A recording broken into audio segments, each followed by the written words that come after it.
Sa number 2, paghatag sang pribilehiyo para sa mga fully vaccinated individual, hindi mandatory. Pero sunod sa Bacolod Emergency Operations Center, diretso naman sa mga establishmento komersyal ang pagpatuman sini agud mapangapinan ang publiko batok sa COVID-19. Ang detalye sa report ni Nico Delfin. Ginakalipay karon sang pamunuan sang Bacolod Emergency Operations Center nga may pila na ka mga establishment nga nagahatag sang incentives kag iban pa nga pribilehiyo sa mga fully vaccinated. Kabahin diring pagdalana sang dine-in area sang tagdumalahan sa mga restaurant para sa ilang mga customer nga fully vaccinated.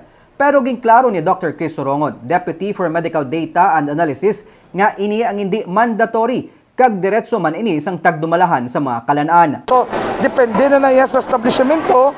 Kung nakita nilang merito silang rekomendasyon, we appreciate it. But it is not mandatory, it's only recommendatory.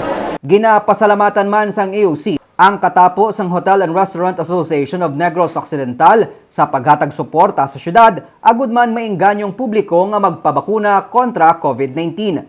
Ang mga fully vaccinated ang wala na gina-require sang RT-PCR test sa ila pagbiyahe. Kabahin sa ginihimo nga tikang agud mapahalugman ang travel restriction sa pungsod. Ang ilan na prerogative na nasang mga establishmento kung ila i-encourage ang mga fully vaccinated ang mula mga dine-in. Ang mga unvaccinated, mabutang sila sa lugar sa gwa, nga open air. So that's their prerogative, that's their marketing strategy. But as far as the city is concerned, we are recommending nga tanan nga pumuluyo mabakunahan, particularly ang isa pa nga estratehiya nga ginimplementar ni Mayor Bing amo ang paghatag sang fully vaccinated seal sa mga establishmento nga tanan nilang empleyado fully vaccinated na. Sandig sa records ng Department of Health 6, masobra na sa 54% ang nabakunahan sa Bacolod ukon masobra sa 162,000 na ang fully vaccinated. Nico Delfin para sa DigiCast Negros.